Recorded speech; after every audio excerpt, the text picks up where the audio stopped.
Oi, pessoal! Hoje nós vamos falar sobre trabalho produtivo e improdutivo no Marx. Tá? Vamos primeiro compartilhar aqui um slide, que aí a gente não se perde, né? Deve estar bem visível aqui. Deixa eu dar uma olhada se aqui está tudo certo. Está tudo certo, né? Então, olha só. Eu preparei esse slide porque esse tema é um tema muito complexo, vamos dizer assim, né? Não é um tema nada trivial. Então, eu reuni as principais características, vamos dizer assim, do trabalho produtivo, baseado numa referência específica que é o capítulo 6º inédito, tá? Na verdade, a forma como eu vou apresentar aqui, é preciso dar os créditos, né, ao professor Klaus, porque esse insight, né, de apresentar esses dois critérios para utilizar na identificação do trabalho produtivo é uma coisa que eu vi nas aulas do professor Klaus. Mas lendo o capítulo 6º, você percebe que o Klaus tirou dali, né? Tirou do capítulo 6º, embora o Klaus tenha organizado a ideia muito melhor do que como ela está apresentada ali. Quais são as principais referências para quem quer ir mais a fundo nesse assunto, né? No Capital, são poucas referências que o Marx faz a questão do trabalho produtivo. Então, eu até me dei o trabalho de ir lá ver quantas vezes a expressão aparece, né, em cada um dos livros.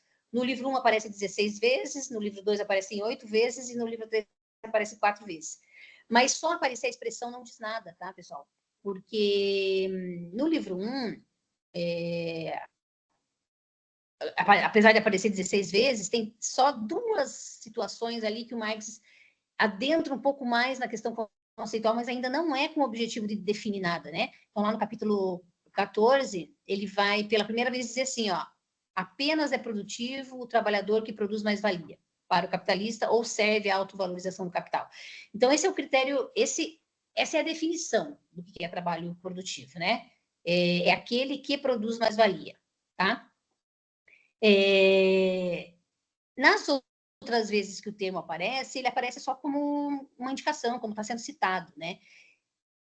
Entretanto, no livro 2, no capítulo 6, o Marx faz uma bela discussão sobre a natureza produtiva do trabalho, quando ele discute os custos puros de circulação. Mas veja, é até um pouco antididático você tentar entender o trabalho produtivo por meio do capítulo 6 do livro 2, sem antes você ir lá e olhar o capítulo 6º inédito, né? Porque lá no capítulo 6 do livro 2, ele está fazendo um diálogo como se ele já tivesse definido o que é trabalho produtivo, né? Então, a minha opinião é que é melhor que a gente comece do capítulo 6º inédito, pode dar uma passadinha pelas teorias da mais-valia, e aí depois retornar no Capital, e aí a leitura vai ficar um pouco mais clara, né? Eu tenho uma hipótese de por que o Marx não se ocupou dessa explicação no Capital. Bem, veja, o capítulo 6º é um capítulo que faz parte lá dos rascunhos do Capital, mas o Marx deliberadamente tirou, né? Não colocou quando ele editou o livro 1. Isso talvez esteja relacionado ao fato de que ele tinha um projeto de escrever um livro sobre o trabalho assalariado. Então, talvez ele estivesse esperando e tivesse achado melhor deixar esse assunto para ser profundamente discutido nesse livro, que infelizmente não foi escrito, né?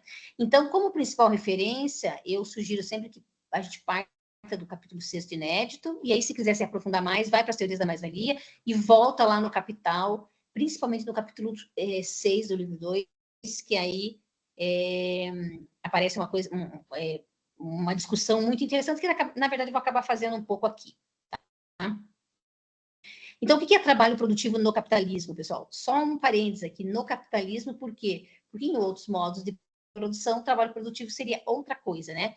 Por que outra coisa? Porque o próprio termo mais-valia é um termo que a gente só pode usar para o capitalismo, né? Então, não faria sentido aplicar o conceito de trabalho produtivo tal como estamos descrevendo aqui, enquanto produtor de mais-valia, para outros modos de produção, certo? Então, é só por isso que eu estou dizendo ali, ó, trabalho produtivo no capitalismo. Então, no capitalismo, é produtivo o trabalho que produz mais-valia. Parece que é tranquila essa definição. Entretanto, quando a gente se pergunta que trabalho produz mais-valia, começam a surgir diversas dificuldades de análise, né?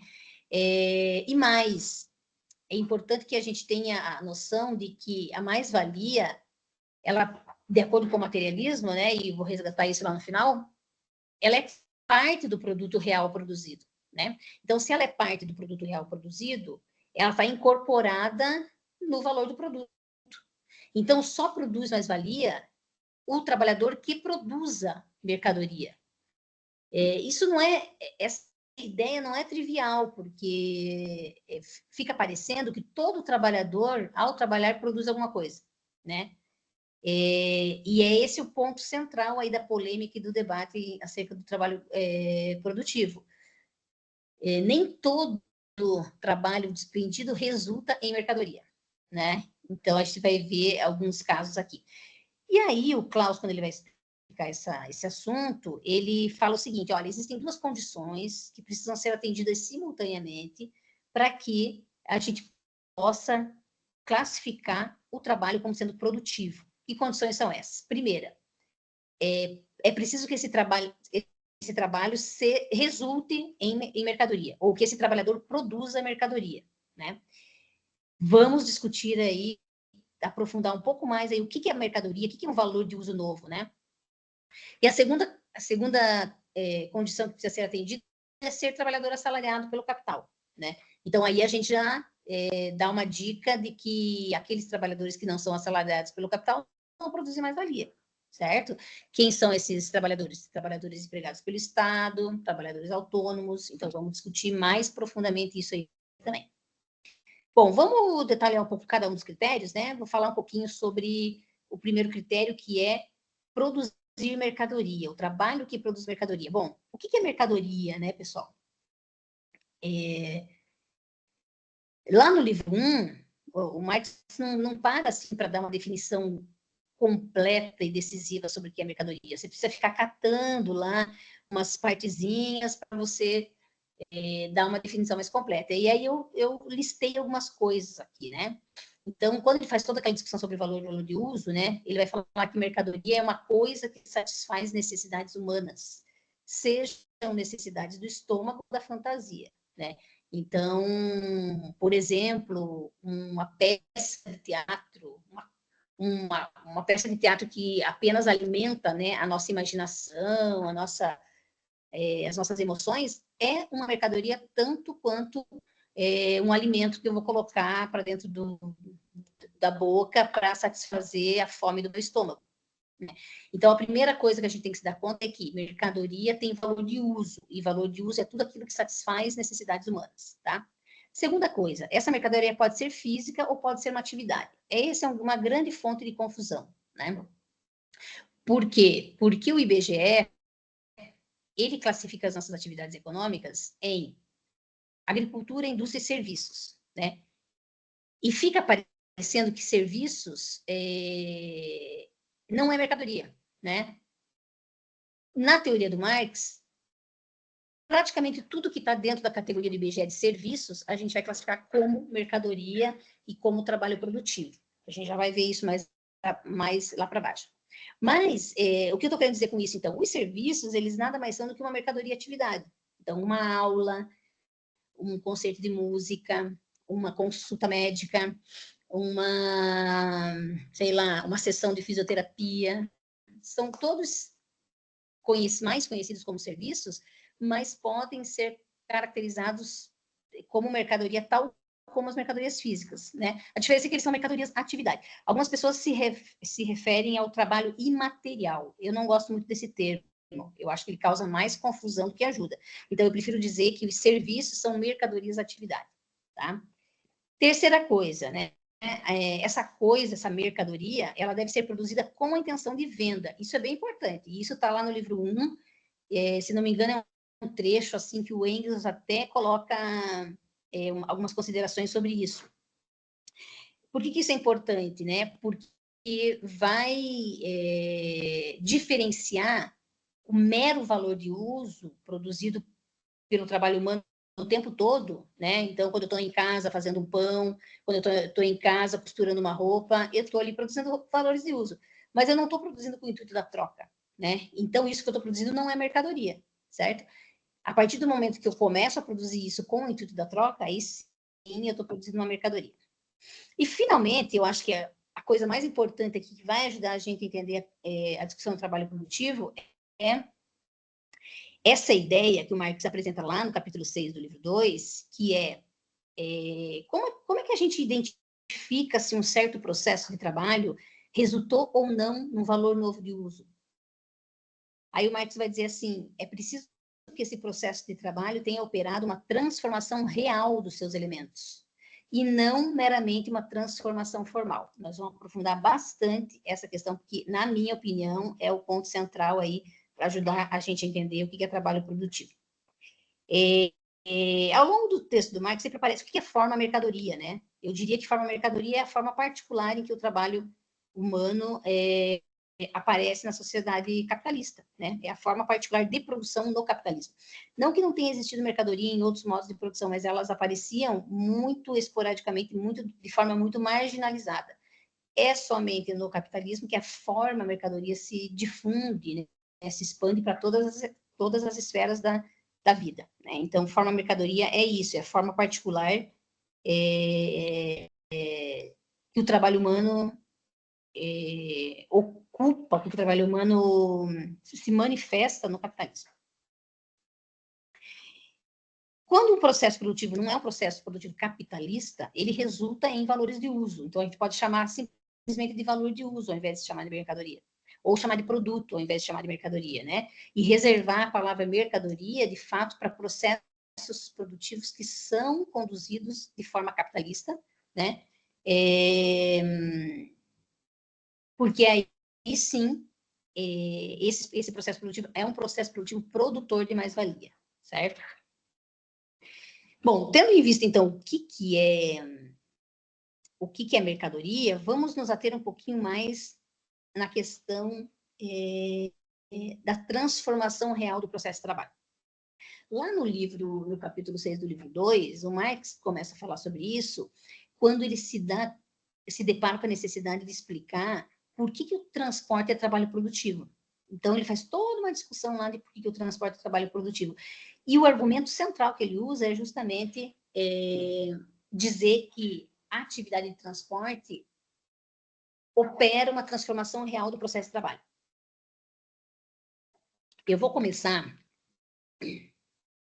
com um exemplo que é mais fácil do que o exemplo do transporte. Depois a gente passa para o transporte. Para a gente entender o que é a transformação real do processo de trabalho. Então, imaginem, eu coloquei aqui o exemplo do trabalho de uma costureira. A costureira, quando chega na fábrica de manhã, ela se depara com o quê? Com uma máquina de costura, com uma pilha de tecido, com fio, agulha, zíper, enfim, uma quantidade grande ali de objetos de trabalho, né? O tecido, o fio, a agulha, e alguns meios de trabalho que ela vai operar, como, por exemplo, a máquina de costura.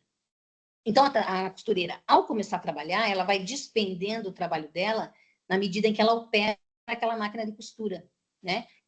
Cortando o tecido, depois costurando o tecido e transformando todos aqueles objetos de trabalho num novo valor de uso, por exemplo, uma calça. Então, é isso que o Marx está chamando a atenção, a transformação real dos elementos do processo de trabalho. Então, esses elementos, os meios de trabalho, os objetos de trabalho foram transformados pela ação humana, né? Pelo trabalho despendido ali daquela costureira. Então, nesse caso, a calça é uma mercadoria, né? É um novo valor de uso que não existia antes dessa costureira entrar na fábrica nesse dia específico e começar a trabalhar, certo? Então, quando ela trabalhou ali as suas 8 horas de jornada de trabalho, no fim da jornada ela produziu uma quantidade X de calças que antes não existiam. Então, são valores de uso novos. Portanto, ela criou valor e criou mais-valia, né? Porque a mais-valia ela só pode existir enquanto parte daquelas calças que foram produzidas. A mais-valia não existe assim suspensa no ar, né? Ela é parte real do processo produtivo. Então, ela é uma parte daquele trabalho despendido pelaquela costureira que não foi pago para aquela costureira. né? Foi apropriado pelo dono da fábrica na forma de mais-valia. E o mesmo raciocínio o Marx usa para explicar os serviços, as mercadorias, atividades, especificamente a questão do transporte. Né? Então, ele vai dizer assim, olha, ele vai explicar desse jeito, mas eu estou traduzindo das minhas palavras. Imagine o trabalho de um motorista de ônibus, que pode ser um motorista de ônibus que transporta pessoas, ou pode ser um motorista de um caminhão que transporta mercadorias. Dá na mesma, né?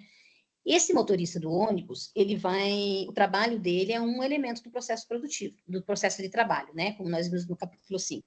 O trabalho dele é um desses elementos. O segundo elemento são os meios de trabalho. Quais são os meios de trabalho do motorista? O próprio caminhão ou o ônibus, certo? E quais são os objetos de trabalho, né? Então, sobre o que esse trabalhador está trabalhando, está operando? Sobre as próprias pessoas que vão ser transportadas ou sobre as próprias mercadorias que vão ser transportadas, né? Então, elas são os objetos de trabalho do motorista. E o motorista, ao despender o seu trabalho dirigindo o ônibus ou o caminhão, ele está transportando aquela pessoa do ponto A para o ponto B. Então, a mercadoria que ele está criando é justamente esse deslocamento da pessoa do ponto A para o ponto B, ou das mercadorias do ponto A para o ponto B. Então, o Marx até argumenta assim que as mercadorias têm um valor de uso se elas estiverem no ponto A, mas se elas não estiverem no ponto B, que é onde os consumidores são capazes de consumi-las, de nada adianta. Então, o serviço de transporte realiza um trabalho bem importante de deslocamento das mercadorias, de frete, a gente pode chamar de deslocamento, a gente pode chamar essa mercadoria de transporte, de deslocamento, de frete, pode chamar do que vocês quiserem, mas é preciso entender que ela é um valor de uso novo que foi resultado de uma transformação real de um determinado processo de trabalho. O mesmo raciocínio a gente pode aplicar para dezenas, para todos os processos de trabalho que a gente quiser classificar como produtivo ou não. Então, o processo de trabalho de um professor, de um médico, etc. A gente precisa olhar aquele processo de trabalho, identificar os elementos do processo de trabalho e tentar enxergar se resulta desse processo de trabalho um valor de uso novo, uma coisa que não existia antes desse trabalhador despender o seu trabalho, né? Então, sempre que houver transformação real do processo de trabalho, portanto, há a criação de uma mercadoria. Mas quando que não há, né? Quando é que o trabalho humano é despendido e não produz mercadoria? O caso mais clássico, né, que o Marx apresenta é o trabalho do comércio, né? No trabalho do comércio, o Marx vai dizer que há apenas transformação formal. E nesse caso específico é bem fácil de entender, porque de fato não há o trabalho do vendedor não opera nenhuma criação de valor novo, né? Então imagine qual que é o trabalho do operador de caixa de um supermercado, por exemplo. Ele despende o seu trabalho operando os meios de trabalho. Então, por exemplo, o caixa, né? Ali aquela máquina ali, eu chamo de caixa, sei lá, aquele aparelhinho que lê código de barra, enfim, aqueles são os meios de trabalho dele. E qual que são os objetos de trabalho? As próprias mercadorias que o consumidor está querendo levar para casa. Então, o vendedor vai pegar as mercadorias, vai passar pelo código de barra e vai colocar dentro da sacola.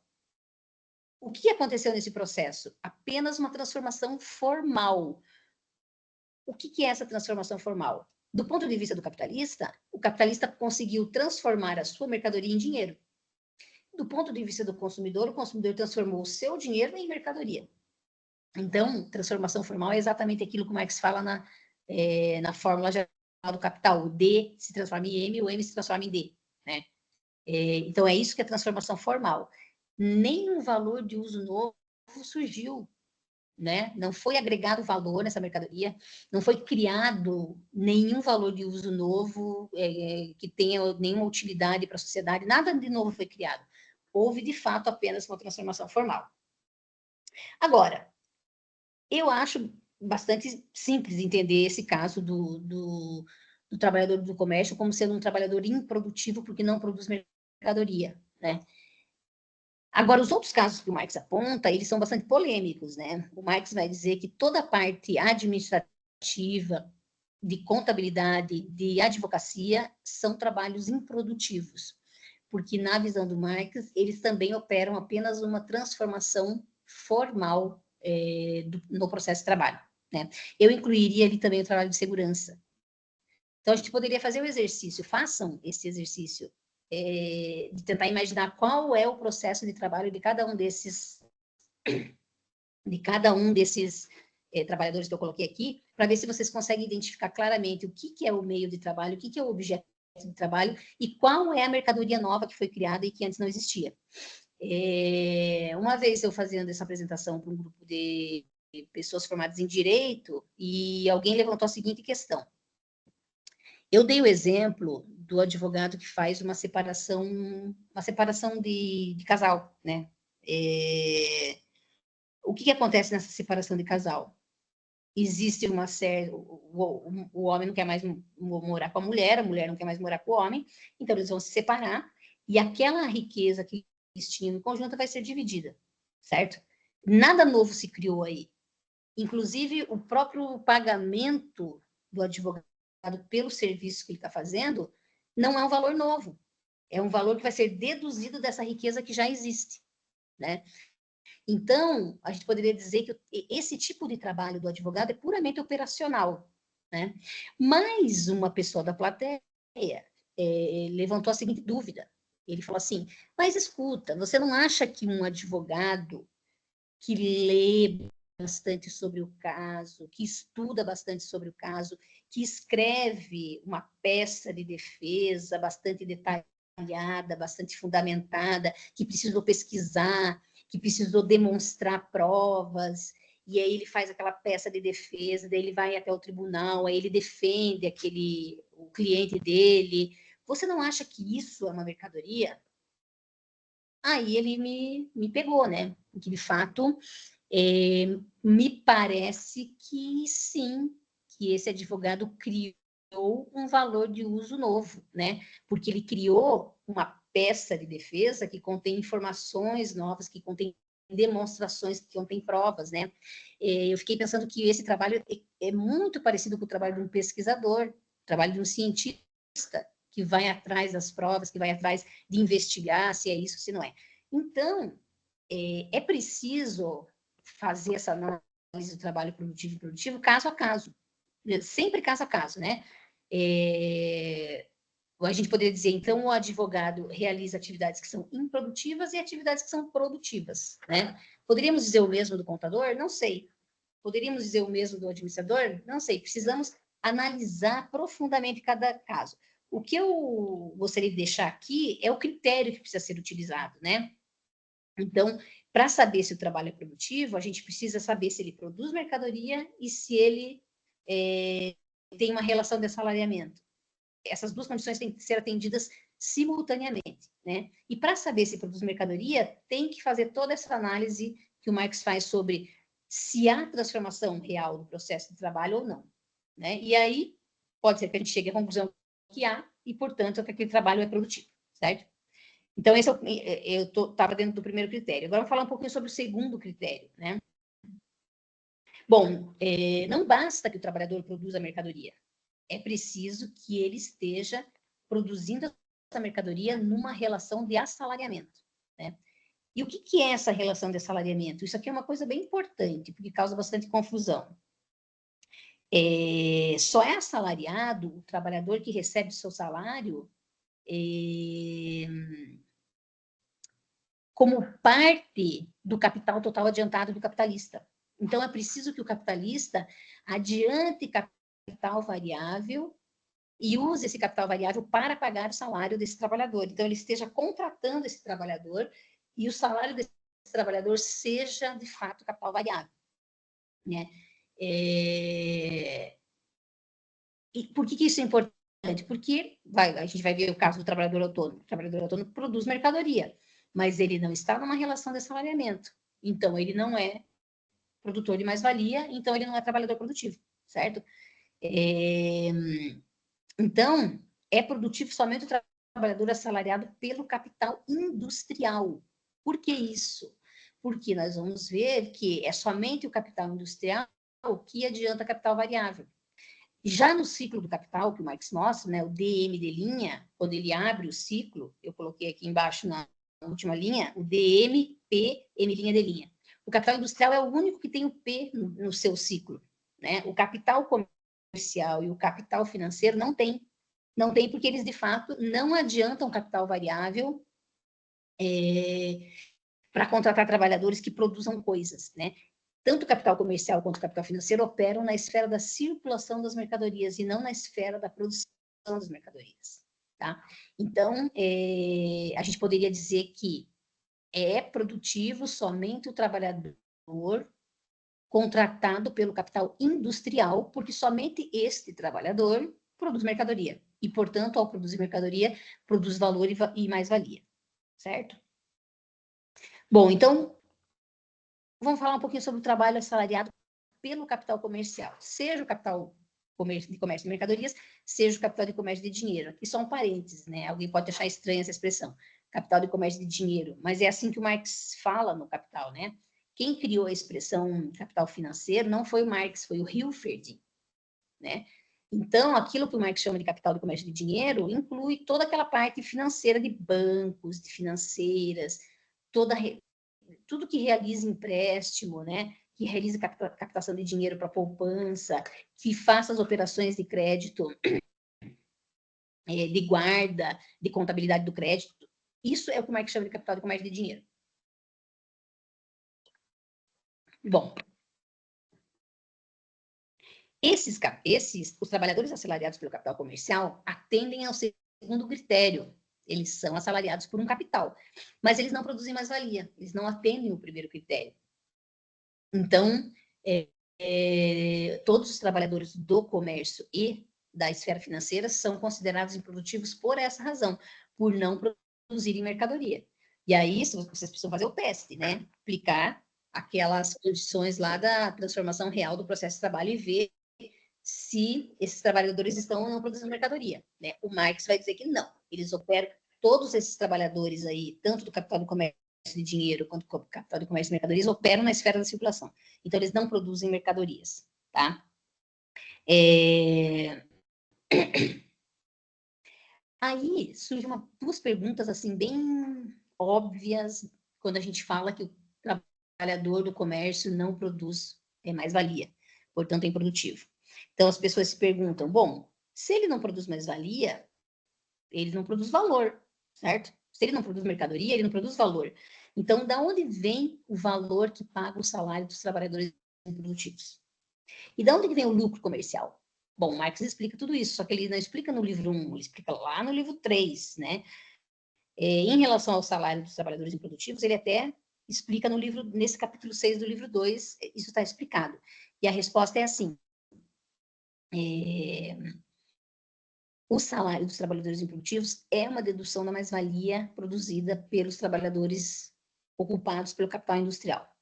Então, os trabalhadores ocupados pelo capital industrial produzem uma massa de mais-valia e essa massa de mais-valia vai ser distribuída para diversos setores da sociedade. Essa massa de mais-valia vai se transformar um pedaço em lucro do empresário, um pedaço em lucro comercial, um pedaço em juros, outro pedaço em imposto e outro pedaço, finalmente, em salários dos trabalhadores improdutivos. Essa forma de pagar o salário dos trabalhadores improdutivos, o Marx vai tratar como sendo custos puros de circulação. Então, é por isso que eu estou dizendo que ele trata isso lá no capítulo 2 do livro 1. Tá? A segunda pergunta que surge sempre é, bom, se os trabalhadores do comércio não produzem mais-valia, eles são explorados? Podemos dizer que eles são explorados se eles não produzem mais-valia? Eles trabalham tempo extra? A gente pode dizer que sim, né? Eles são igualmente explorados pelo seguinte, porque eles recebem o salário de mercado, que é o salário que um trabalhador produtivo também recebe. E esse salário é apenas a metade da jornada, certo? Só que no caso desses trabalhadores que não produzem valor, eles não estão tendo uma parte do seu valor apropriada, mas eles funcionam como economia de custo para o capital como um todo. né? Porque já que eles recebem só por uma parte da jornada, né? Trabalham 8 horas, mas recebem o equivalente a uma parte da jornada, então o Marx vai argumentar assim, eles funcionam como um economizador de custo para a economia, né? Então, a gente pode dizer que eles são explorados do mesmo jeito, né? Passam por todos os controles do processo de trabalho que o trabalhador produtivo passa, os trabalhadores improdutivos também vão passar. A única diferença é que, como eles não produzem uma mercadoria, eles não criam valor, certo? Mas, ao receberem o mesmo salário que os trabalhadores produtivos, ou seja, um salário que equivale a metade da jornada, a depender da taxa de mais-valia, né? Então, a gente pode dizer que eles funcionam como uma economia de custo, né? Para os capitalistas. Então, resumindo a história aqui, os salários dos trabalhadores produtivos não representam capital variável, né? Representam custos puros de circulação. Então, mais uma razão para a gente não considerar eles como trabalhadores produtivos. E o servidor público? Bom, o servidor público acontece o seguinte, são improdutivos, porque não produzem mais-valia. Mas por que eles não produzem mais-valia? Eles produzem valores de uso, né? Então, veja, quando o Estado atua na área da saúde, na área da educação, esses trabalhadores estão produzindo valores de uso, né? Só que esses valores de uso não são comercializados com a sociedade, eles não são vendidos para a sociedade, eles são distribuídos para a sociedade gratuitamente. Então, a gente não pode dizer que esses valores de uso são mercadoria, porque a mercadoria é o resultado do trabalho humano que é produzido com o intuito da venda, diferente do trabalho do servidor público, né? Então, essa é uma das razões pelas quais a gente argumenta que não, o servidor público não produz mais-valia. Por quê? Porque ele não produz mercadoria, neste sentido específico do termo, ele produz apenas valores de uso, mas o mais importante para definir ele como improdutivo é por causa do segundo critério, porque os servidores públicos não mantêm uma relação de assalariamento com algum capital, né? Vamos fazer um parênteses aí para as empresas de economia mista, como, por exemplo, a Petrobras. Nas empresas de economia mista, há capital privado envolvido na jogada. Então, o pagamento desses trabalhadores vai ser um mix, né, de impostos e de capital adiantado. Portanto, além de ser esse mix, esses trabalhadores produzem mercadorias que são vendidas no mercado, como, por exemplo, a gasolina. Né? Não é um trabalho que é despendido na produção de valores de uso que vão ser distribuídos. É um trabalho despendido na produção de uma mercadoria que vai ser vendida no mercado a preço de mercado.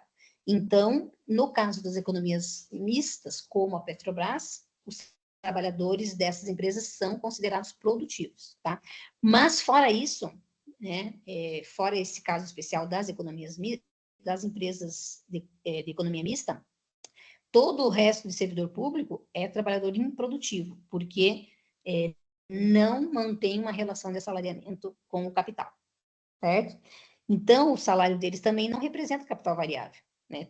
Tem a sua origem nos impostos pagos pela sociedade. E esses impostos são compostos uma parte da tributação da própria classe trabalhadora, né? Uma parte da tributação da classe capitalista.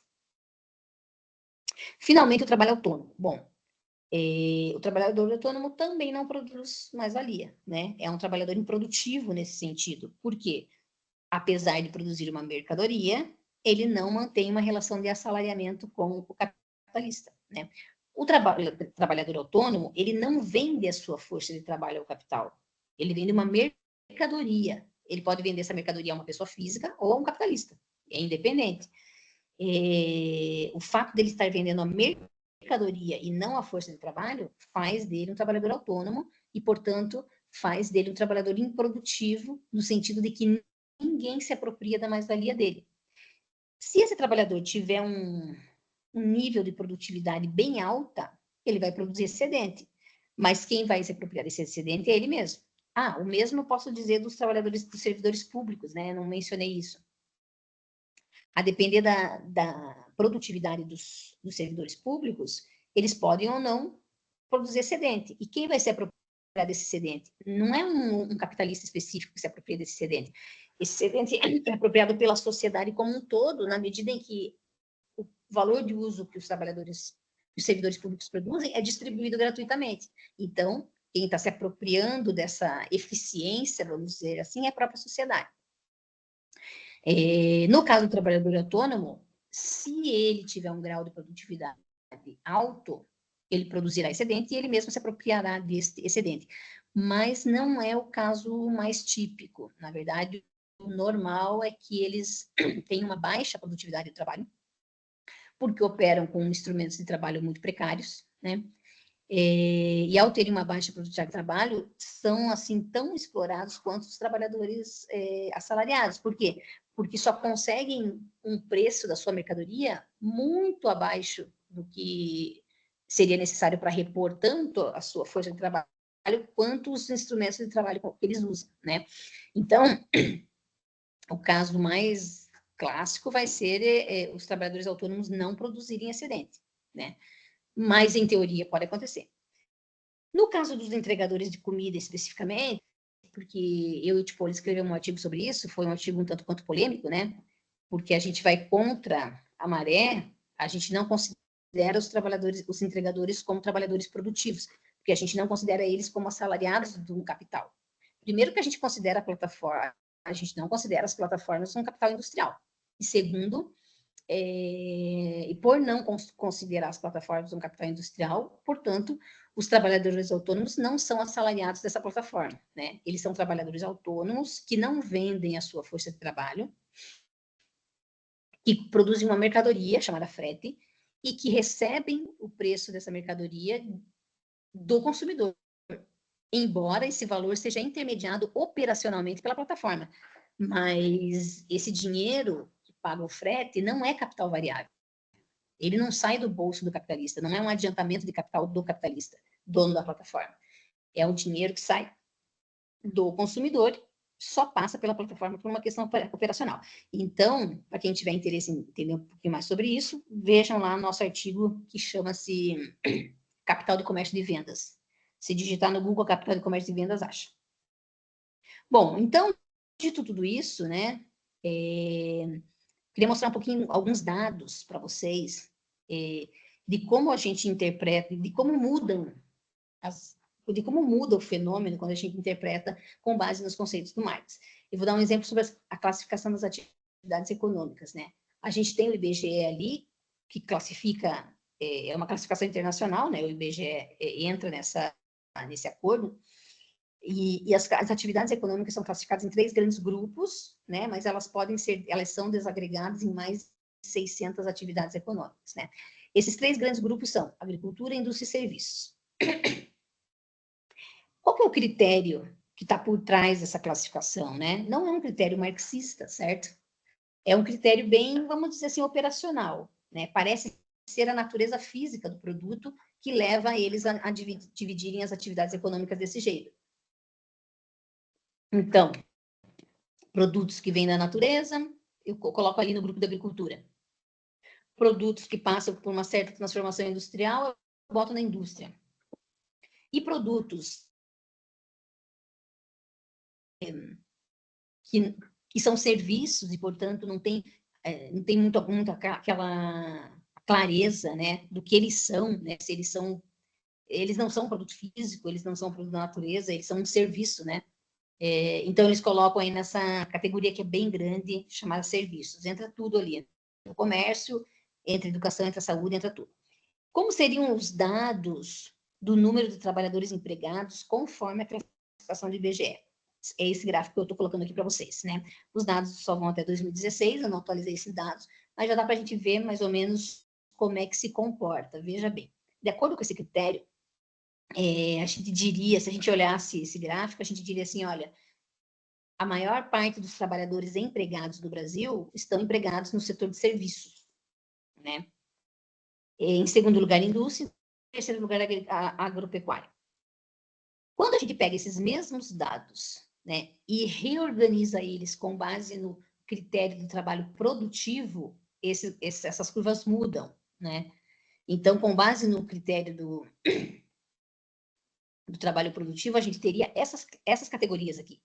Ao invés de ter capital ao invés de ter indústria, a gente vai ter capital industrial, porque no capital industrial vai estar incluído tanto as atividades de transformação, mas todas as demais atividades que criam valor. Isso inclui agricultura, isso inclui a maior parte dos serviços, né? Então, tudo que produz valor, o Marx vai chamar de capital industrial. Depois a gente sabe que existe um grupo que é capital comercial de mercadorias, que são aqueles capitalistas que adiantam dinheiro para circular as mercadorias. Um terceiro grupo, são os capitais de comércio de dinheiro, que a gente poderia chamar mais genericamente de capital financeiro. E, em quarto lugar, a gente colocaria as atividades estatais e depois o trabalho autônomo. Como é que ficariam os nossos dados? Ficaria assim. São os mesmos dados, tá? A diferença agora é que eu reorganizei eles de acordo com o critério de trabalho produtivo. Então, vejam que o capital industrial aqui é o que mais ocupa trabalhadores. 44% dos trabalhadores ocupados são trabalhadores produtivos, né? Isso no ano de 2010. Esses dados são... eu tenho dúvida se são da RAIS, eu coloquei aqui a RAIS, mas eu estou achando que são do censo. Mas, não, tem que ser da RAIS, porque o censo não está desagregado assim, tá certo? São da RAIS. Então, vejam, o capital de comércio de mercadorias vai ficar em terceiro lugar, né? Até o Estado emprega mais do que o comércio. Mas acho que eles estão se juntando aqui. Se a gente vê os anos mais para frente aqui, é possível que eles tenham, o comércio tenha ultrapassado ali, né?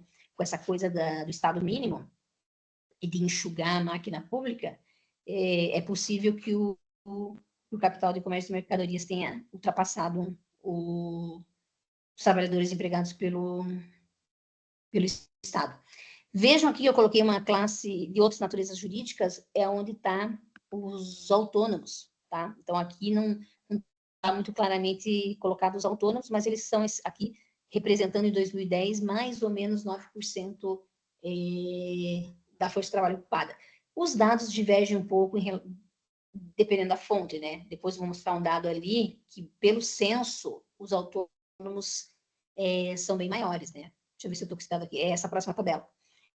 Aqui eu estou mostrando um resultado de um artigo que a gente escreveu sobre distribuição de renda, mas o que eu quero destacar aqui é o seguinte: veja que da população ocupada no Brasil em 2010, de todo mundo que trabalhava no Brasil em 2010, 76% eram trabalhadores assalariados, ou assalariados pelo capital industrial, ou assalariados pelo capital comercial, ou assalariados pelo capital financeiro.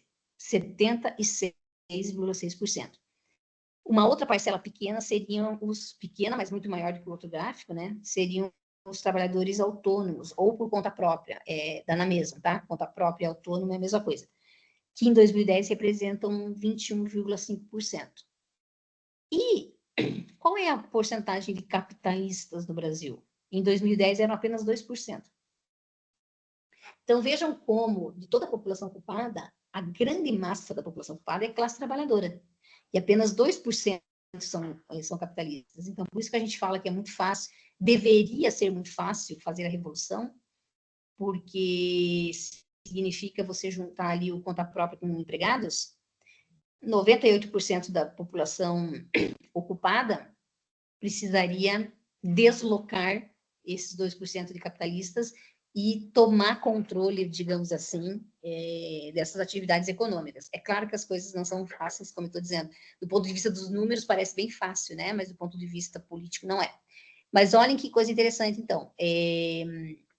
76% da população ocupada é classe trabalhadora, é aquela que produz o valor, né? Mas ela se apropria de apenas 49% do valor produzido. Enquanto os conta própria são 21,5%, se apropriam de 10% do que é produzido.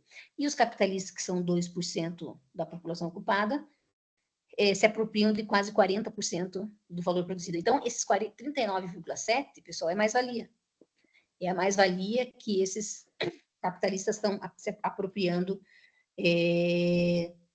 da classe trabalhadora. Veja que aqui eu não consigo distinguir, né? Por causa do que os dados estão agregados, não consigo distinguir trabalhador industrial do comercial, senão eu poderia dizer exatamente qual que é o percentual que produz o valor, mas aqui eu não consigo dizer. Finalmente, pessoal, só para a gente concluir, então, veja bem, o que a gente pode tirar dessa discussão sobre trabalho produtivo? Bom, é preciso lembrar que no materialismo dialético, a mais-valia ela deve representar uma parte real do que é produzido. Então, a importância da gente estudar o trabalho produtivo é isso, da gente entender quem e quantos são os responsáveis por produzir o valor, né? E a mais-valia, o valor total, no caso, né? E sendo que uma parte desse valor total é mais-valia. E o fato de que uma pequena porcentagem da população ocupada vai se apropriar de uma grande parte do produto produzido, né? Então, a mais-valia é uma parte do trabalho realizado por uma grande massa de trabalhadores, mas que é apropriada privadamente por uma porção minúscula de capitalistas. Então, o ponto central do Marx era justamente esse, né? Mostrar que a propriedade privada dos meios de produção permite esse tipo de apropriação indevida, digamos assim, do valor produzido, né? Se não houvesse propriedade privada dos meios de produção, não significa que os trabalhadores produtivos receberiam por todo o valor produzido, mas significa que o excedente que eles produzem seria apropriado pela sociedade como um todo. Voltaria uma parcela considerável, inclusive, voltaria para eles, né? Na forma de serviços, enfim. Então, entender quem produz a mais-valia é entender quem é trabalhador produtivo, é importante para entender que a superação das desigualdades sociais passa necessariamente pela superação da propriedade privada, dos meios de produção, né? Acho que essa é a grande lição, assim, desse estudo sobre o trabalho produtivo, né? Para dar para a gente essa dimensão de que os trabalhadores produzem o valor, mas uma parcela muito pequena se apropria desse valor, e, portanto, isso produz todos os problemas de desigualdade que o capitalismo criou, né, digamos assim. Bem, pessoal, era isso que eu queria falar para vocês. Vamos ficando por aqui. E, havendo dúvidas, me contatem, a gente pode continuar discutindo esse tema que é muito interessante. Até mais.